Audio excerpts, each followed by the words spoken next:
türlü böcek hizam, her türlü belli hizam.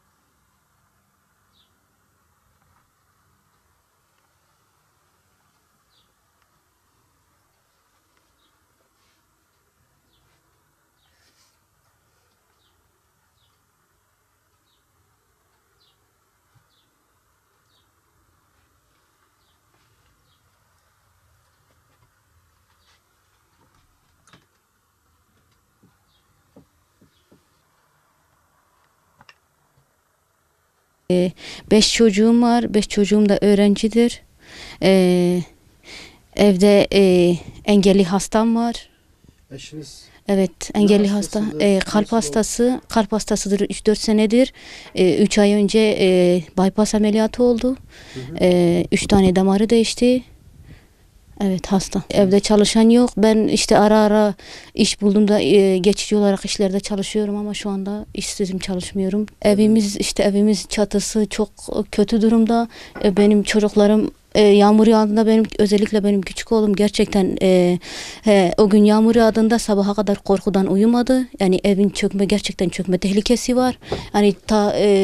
Yani yağmur yağdığında yani hem yağmur hem çamur içeriye geliyor hem de çatırtı sesleri geliyor. Benim küçük oğlum sabaha kadar uyumadı korkudan. Zaten 2-3 sene önce mutfak bölümü evimin tamamen yıkılmıştı. Yani duvarı tamamen çökmüştü. Akrep var, böcekler var. Yazın yılanlar çıkıyor. İşte karıncalar, duvarların arasından karıncalar hep yani yediğimiz yemeğin içine kadar geliyorlar, inan. Fareler var her tarafta, ekmeğimizin içine kadar geliyor. Yani yazın da yılanlar, mutfakta yani yemeğin içine kadar yani burada yılan vardı, burada yemeğimizi pişiriyorduk gerçekten yani çocuklarımın sağlığı için artık ben korkuyorum. Çocuklarımın daha iyi bir yerde yani hiç çocuklarım yağmur yağdığında ben korkmasın istiyorum. Benim çocuklarım yani sabaha kadar benim küçük oğlum uyumadı.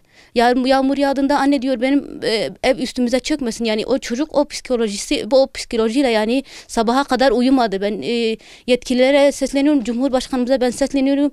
Sesimizi duysun. Yani gerçekten yardıma muhtaç bir aile. Yani hiçbir yerden bir gelirimiz yok. Ben çocuklarıma bakabilmek için ben iş arıyorum. Ben kapı kapı yetkililer söyledim. Yani durumumu biliyorlar. Sabit bir işim olsun istiyorum çocuklarıma bakabilmek için. Cumhurbaşkanımıza sesleniyorum. Yardım elini uzatsın bana ve çocuklarımı okutmak istiyorum.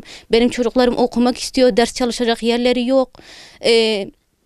Evimin ne lavabosu, ne banyosu var, ne tuvaleti var. Sağlıksız koşullarda yaşıyorlar benim çocuklarım.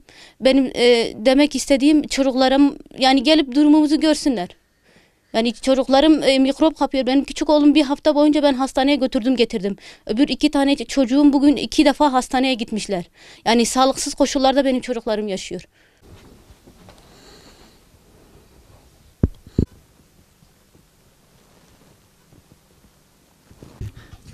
از نکام بشغلم از عملیات لیم